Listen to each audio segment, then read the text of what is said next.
On Modi's A team, we do have Ms. Harsimrat Kaur Badal, India's food processing minister.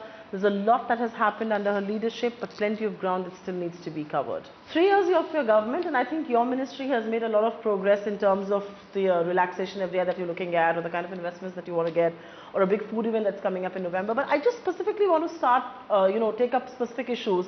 Relaxation of FDI in food retail is a big focus area. I know the cabinet will soon take a call, but one wants to understand what sort of relaxation this will be. You've been on record to say that some non-food items can be added. Can you just help our viewers understand who are curious to know, because FDI does garner a lot of interest? Yeah, so I'll just take you back a little bit into history that after I took over, and we realized that what an important role this ministry can play in doubling farmers' income, which is why I wrote to the Honorable Prime Minister 2.5 years ago asking him to allow 100% FDI in multi-brand retail of food that was grown and manufactured in India, which very kindly the government agreed to, and I think that really brought about a total pivotal change in the way processing, retail, food in India was being looked at. That's right. It was important to get the retail chains organized so that all the backward linkages, eventually infrastructure at the farmer's doorstep would happen.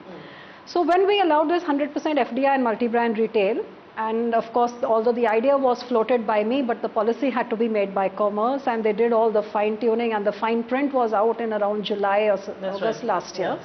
And when I went abroad telling people about these policies, asking them to come and invest in India, what I found was that although it created a huge amount of interest that was generated, and everybody was sure that they want to enter the Indian market, but the existing retail policy worldwide was on a very set pattern where there was food plus other things. For the simple reason that they said that food has to have very small margins. That's the only way that it's successful. But the kind of infrastructure that goes in creating a retail chain was so capital intensive that to take out that money or to make it viable, you needed some other non-food items as well, because that's what brought in the margins. Right. And a simple thing like they said that in India we'd have a huge retail which was doing just food, but the little Karyana shop next to you would be doing all the other things, including imported food as well. So why would people come to us? Yeah, so why would they come to us? Which is why I thought that was fair enough. And I wrote to the Prime Minister again saying that to make the policy more acceptable, as well as to make it more useful for our farmers, and we need farm gate infrastructure. So whatever amount a multi-brand retail invests at farm gate infrastructure, allow a small percentage of that, say about 20 or 25% of what they invest at the farm gate infrastructure, allow them to sell home care products, which also should be manufactured in India, because that again would create the employment generation. Yes. So this was the idea which was given by me, but like I said, that the policy has to be made by Commerce. Now what Commerce will, they will do due diligence, talk to all the stakeholders, and then come up with a policy which will be approved in the cabinet. How soon do we expect a decision on that? Because I'm sure there are chains out there who are interested with this. If you allow them to sell home care, they will be interested in coming. How soon do we expect a decision? So the decision is definitely going to be taken before the World Food India, which is from the 3rd to the 5th of November this year. Yes. But I would still like to highlight and flag the issue here that despite this policy, we have got big players like Amazon, Grofers and Big Basket who have already committed investment, and there in the FDI and food processing, there's been a 40% increase from last year to this year. So which means that the policy is so positive in its form at the moment that people are still interested, and I think that if this kind of flexibility is allowed, it's just going to go through the roof. And let me put forward a question that some critics of your government will definitely say. Are you allowing a backdoor entry to FDI and multi-brand retail? Not in food, but FDI and multi-brand retail, by saying non-food items which are perhaps just home care, 25% of the investments can be, that's the amount that can be sold.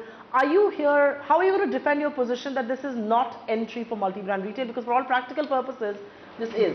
See, my opponents will say what they have to, because their job is to oppose anything good that's happening, and that's what we've been seeing for the last 3 years. And these are those opponents who themselves brought about an FDI policy which allowed sourcing from anywhere in the world and only 30% to be sourced from domestically. That's right.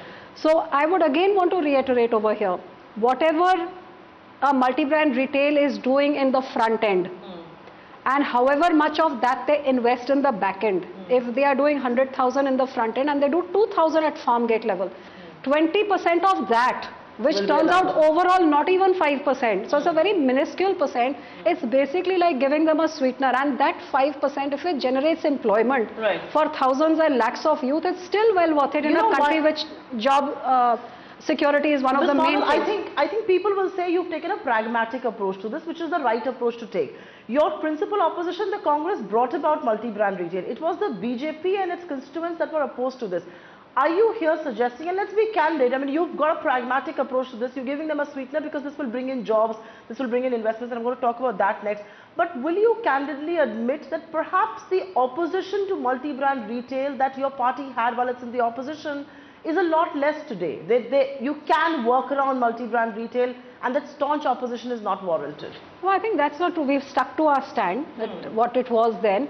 I asked for them to rethink where food was concerned, because food is something, you know, we have a $600 billion retail sector, and 70% of that is food retail, which is going to treble by 2020. I appreciate so that. So that's why, food, and the kind of gaps that they were, where one side there were huge wastages, the other side there were millions sleeping hungry, the third side there was this farmer putting in his sweat and blood, and yet farmer suicides happening. Yes. So you have to take an approach as to something which will address all these issues, which is why I said in food, and the only sector that we have agreed on is food. Now, when food generated this interest, that 40% increase has already happened in the FDI coming in. But if you do something else which will create job creation, which will create Make in India, which will then have the ripple effect in other sectors as well, I don't say it's a backdoor entry at all, because it's still just for the food, or maximum a percentage in home care. Okay, it's not for everything. That should be very clear. Okay, I get your point. It is just it is not backdoor entry. This is not just facilitating some amount of investments to come in. This is some people who are trying to mislead and say it's backdoor entry. So I guess so. And so I'm not going to use the word backdoor entry. But will you concede that, you know, this whole opposition that was there to big chains, let's just say, forget about multi-brand retail, I think that's a taboo word. Let's not use that. The opposition to big chains at one level was perhaps unfounded because people said retail is against the conscience of this country. Is it less against the conscience of this country today?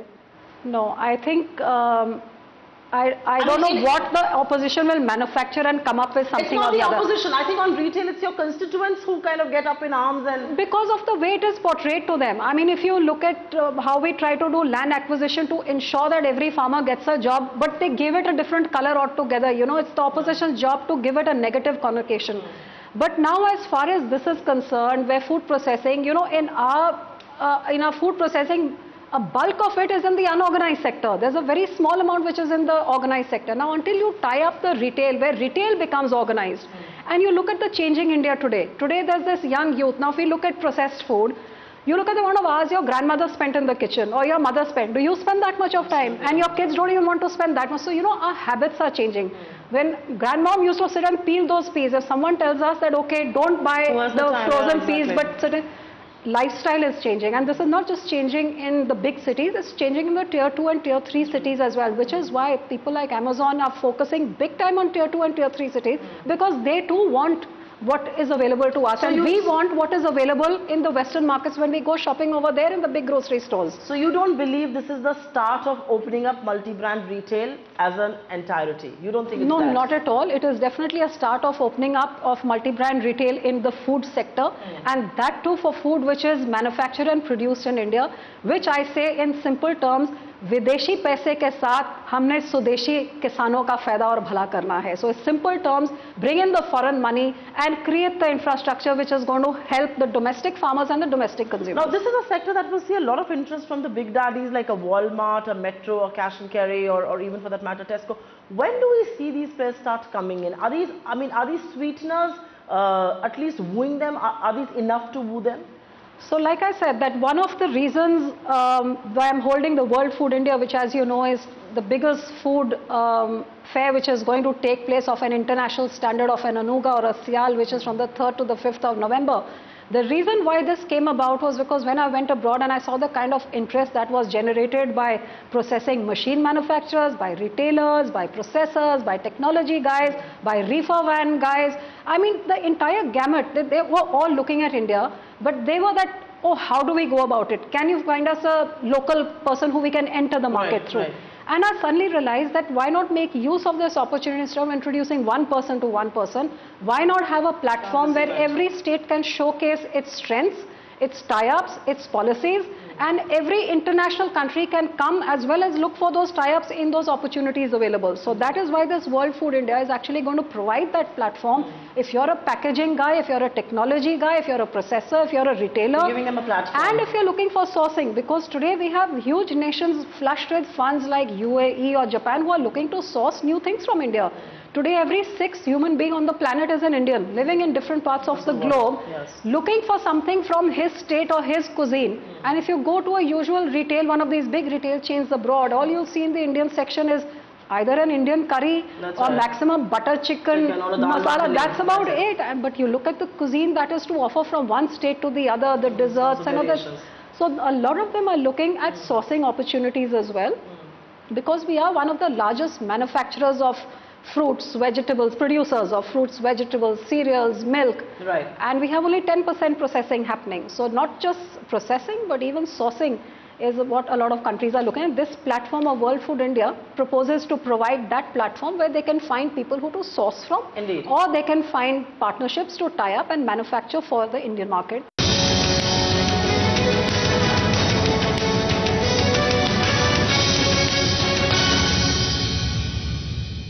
I think the other big green in your report card perhaps has to be the Sampada scheme, the 6,000 crore rupees that have been allocated to that.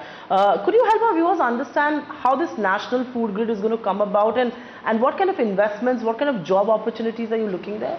So my aim from the time I took over was to make India the global food market and to make it the global food factory of the world.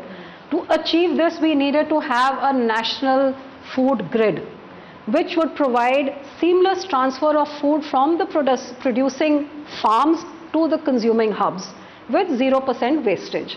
And for this reason, the schemes which are already existing in my ministry, which was one was a mega food park where these huge infrastructure of common facilities would come up and other people would come and set up and use those common facilities without having to put in the infrastructure. Or there was the cold chain scheme where for a particular product from the farm to the consumer there was a seamless chain. But I realized that there were so many clusters all over the world of so many perishables, all over the country of so many perishables, which did not have access to any kind of storage, any kind of preservation, any kind of processing, packaging and linkages to the market. So we brought up the other components called Sampada, which actually stands for Supplement Agriculture, Modernize, Process and Decrease Agri-Waste. And the 3 new components that have been added is, number 1, we will give a subsidy for all people wanting to put up units inside the food parks to use those common facilities, because the target being that these 42 mega food parks should be filled with units so that there is optimum utilization of them. Second scheme is to allow farmer-producer organizations to also be able to take use of, even if there's one cluster of a village which is growing just chilies.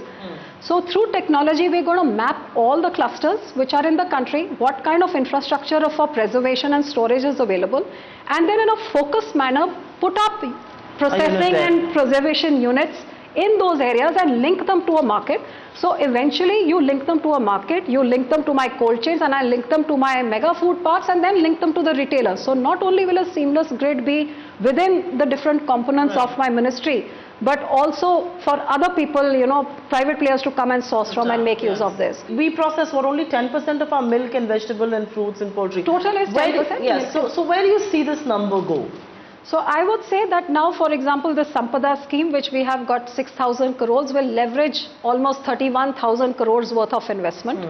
This will lead to almost 334 lakh metric tons of agro produce being processed. The value of this would be about 1 lakh crores. And it would benefit almost 20 lakh farmers and create over 5.5 lakh employments. So if I say that today, say the processing is about 600 and 24 lakh metric tons. I'm adding another 334 to which means 50% more. So if the processing today is 10%, I can safely say that just through my scheme, I'm going to be adding another 5% more to it. You've spoken about a specially focused bank or an institution. What are the plans on that? Have you been in touch with the Finance Ministry, the RBI? I mean, where are things? So one of the first things that we did was also set up a corpus of 2,000 crores in NABARD to provide cheaper credit for the food processing sector, which was a big boost. But yes, NABARD has very cumbersome processes, which is why the interest is there, but to access that is not as easy as it should be. We are asking them to allow refinance, which the RBI has to take a call. But in the meantime, with this World Food India, when I was interacting with stakeholders domestically, a lot of people, be it Rabobank or a Yes Bank, many of them showed an interest of setting up, a special fund or a special bank specially to cater to the food processing sector, which is why I thought that then why not have it at a national level rather than private people coming into it, which is something which we are discussing and formulating, and we will be taking it up with the Finance Ministry. But are you going to be at the same time aggressively chasing the RBI and the Finance Ministry? Yes, and then parallelly I'm going to come up with the outline of how to come up with a special bank, especially to cater to this huge business opportunity which is going to happen post World Food India in November. I just want to turn the focus away from something that impacts you very directly, even though it may not be under your ambit completely. At least, some things that have happened in the past 2 years have caused this kind of a fear psychosis, a panic of sorts when the FSSAI is concerned, the regulator, whether it was the Maggie crackdown and things, and you were vocal on those matters. Do you believe in hindsight, when we look at those incidents 2 years down the line, was there much ado about perhaps very little or nothing? Well, I would say that that was an unfortunate incident which did not impact us very positively globally, because everybody got to hear about it. Yes. But as I said at that time also, that if this incident leads to a positive outcome, I think it would be well worth its negativity. And I'm glad to say that through Maggie, it was highlighted what the gaps were in our Food Safety and Standard Authority, for be it protocols for testing or standards, or even simple thing like launching new products. For every product there had to be a product by product approval, and products were getting late by even a year and a half. This is what the industry told me. So that was really hampering the growth of this. And I think one of the positives which came out, that we decided that now we had to get rid of the way things were done earlier, but start harmonizing ourselves with the global standards, so that when we want Make in India to be a reality, we must be ready to compete with the world. Which is why I must say FSSAI did a wonderful job, and within a year we got rid of all those roadblocks where every product had to be approved. We have now harmonized, and all 12,000 ingredients have been put into place, where there were only 370 odd ingredients earlier. Yes. And within those 12,000 ingredients, you don't need to get product approval. So that has, suddenly the roadblocks are gone, the bottlenecks are gone, and at least progress is happening. Same way, FSIS is working on making these protocols. We are working on upgrading all the labs so that there is a certain standard of labs and making them available. I'm doing a mapping of where lab technology is required as well. Labs have to be put up. So we're working to create the infrastructure, to create the protocols, and to harmonize with global standards. So you believe 2 years down the line things are perhaps far more streamlined at FSSAI? Definitely. But I was speaking to Mr. Shiv Kumar, and he had really great things to say about both you and your ministry, the Pepsi India head.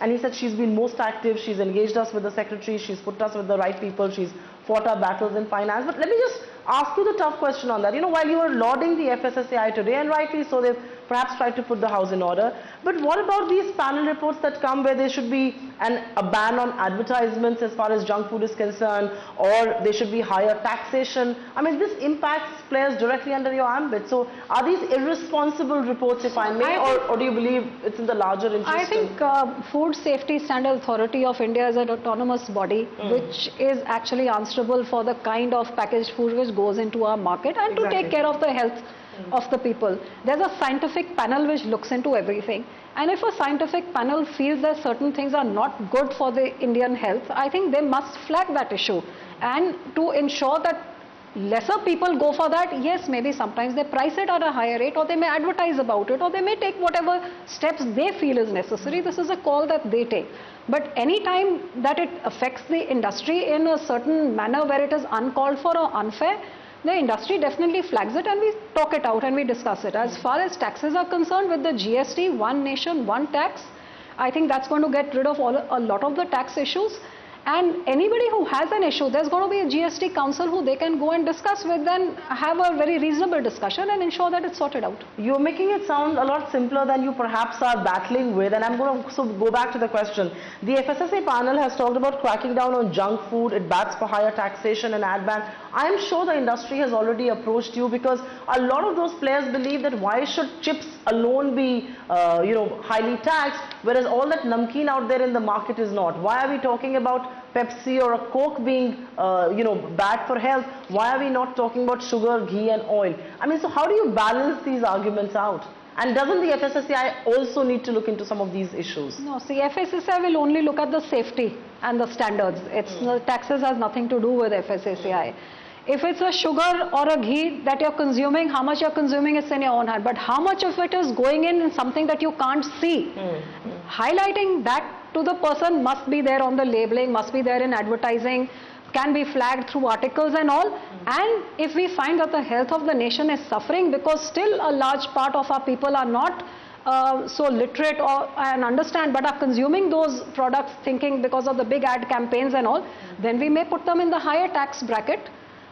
For the simple reason, so it becomes accessible to a lesser lot of people. Maybe that's the way finance looks at it. But is the government looking a lot into my plate today? I mean, from telling me how much should be served in hotels to what should I be eating? I'm just curious.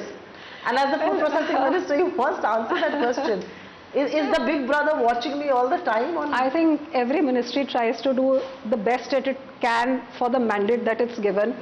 I'm trying to do everything that I can so that the food processing industry prospers, create that environment, because I think it will reduce wastages and impact farmers and consumers. Yes. I guess Consumer Ministry or Finance Ministry or the GST Council are doing things to impact what comes in their domain to the best. So if someone decides that you need to know what's on your plate, maybe you're educated, you know, there are plenty of us or youngsters who do not understand that, and they're trying to flag it to them. And there are lots of people who get taken for a ride in restaurants where you have this tax and that tax, and then you get a portion of this much. So they are doing what the feedback of the public is to them. They're trying to make it, at the end of the day, we to make it as good for the public as possible.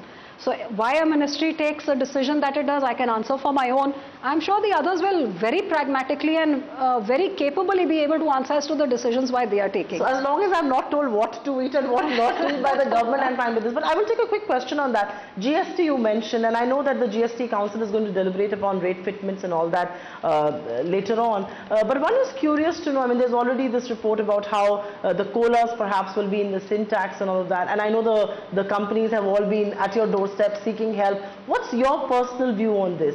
Are we making them out to be the bad guys they perhaps are not? Or are we finally doing the right thing? Is there a middle path out? No, actually, I'm speaking on a purely personal level, because I think this is a call that finance takes, and for reasons best known to them. Yes. But somewhere when the industry comes and tells me that, if my beverage is taxed at the same level as a tobacco and clubbed, alcohol, they say we don't mind the taxing as much as we mind being clubbed with a tobacco, with something which is actually causes fatalities, leads to all kinds of diseases and all as well. So I think that's fair enough, because a beverage and maybe a tobacco should not be clubbed together. Yes, in a tobacco, maybe you understand the harmful effects more than what you understand in a cola. The harmful effects may be the same, but when you talk about sin, to call a cola a sin, same as a cigarette or a tobacco, personally to me it does seem that we need to segregate a little bit more. So are you still fighting that battle with finance? Well, I have raised it with the Honorable Finance Minister, saying that you tax them what you want, but at least don't club them in the same sin category as a cigarette or a tobacco, because that is a little unfair. So I have flagged that. A quick last question, and I think that's been in the news for all the right as well as the wrong reasons, because if you look at Make in India, this is perhaps a big Make in India, which is Patanjali, a big success story out there. Some people believe that some of their standards or some of their claims are wrong. The CST has, for instance, discontinued, sourcing amla juice, for instance.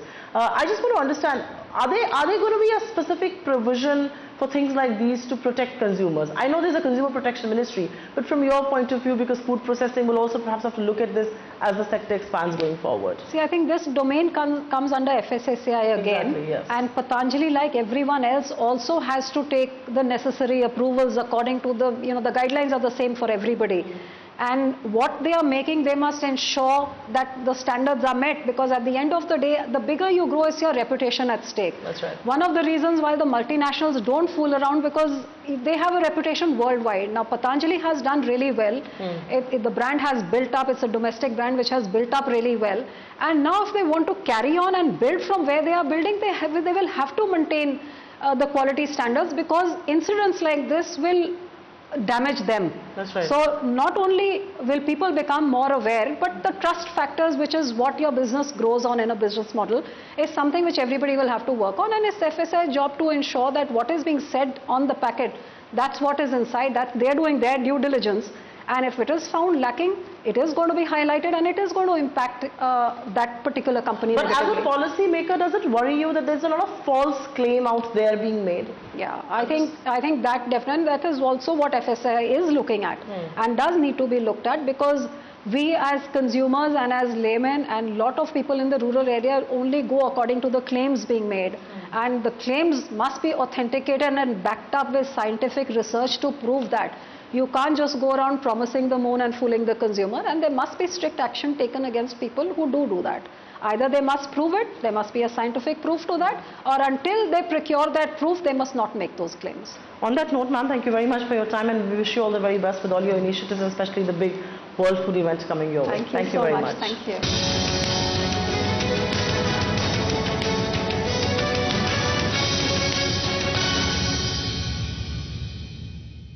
Find us on Facebook at facebook.com/ETNow, and don't forget to click the like button. You can also follow us on Twitter at ETNowLive. To stay updated with all our programming, hit the subscribe button on our YouTube channel by logging on to youtube.com/ETNow.